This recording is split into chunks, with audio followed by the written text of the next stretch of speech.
দেখো বোন, আমি বহু আগে তোমাকে বলেছি, তুমি তোমার স্বামীকে ছোট করে বড় হতে পারবে না। There is no option.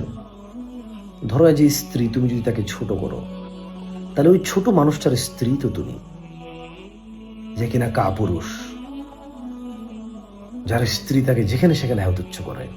চুপ করো, কি বোঝো তুমি? তুমি কথা বলবা না? আমি বলতেছি, তোমাকে কথা বলতে কে বলছে? তুমি এটা পারো না, সেটা পারো না, কিনতে পারো না, তোমার কিনা ঠিক নাই, বেশি দাম নিয়ে গেছে, পচা জিনিস আসছে। So so so so so so so so. তুমি চেষ্টা করবা তোমার স্বামীকে যথাসম্মান দিতে। জানি তার ভুল আছে, বাট তার গোপনীয়তা ও দুর্বলতা তুমি প্রকাশ করবা না। খবরদার, তুমি কখনো এমন ব্যবহার করবা না যে সে তোমার চোখে পড়ে যায়।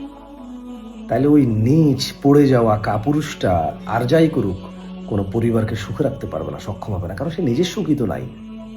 তার নিজের ইজ্জত সম্মানিত কোথাও সে টিকাইতে পারে না। না, আমি মোটেও বলছি না তার দোষ নাই, তবে এখানে আরো ভিন্ন পথ থাকতে পারে। আর আমি ওই ছোট ভাই তোমাকে বলি, তুমি তোমার স্ত্রী, ওর যত্ন না নিয়ে, ওকে অবহেলা করে, তুচ্ছ করে, ওর মান সম্মানের খেয়াল না করে, ওর আবেগ অনুভূতির খেয়াল না করে তুমি নিজে যত্নে থাকতে পারবে না।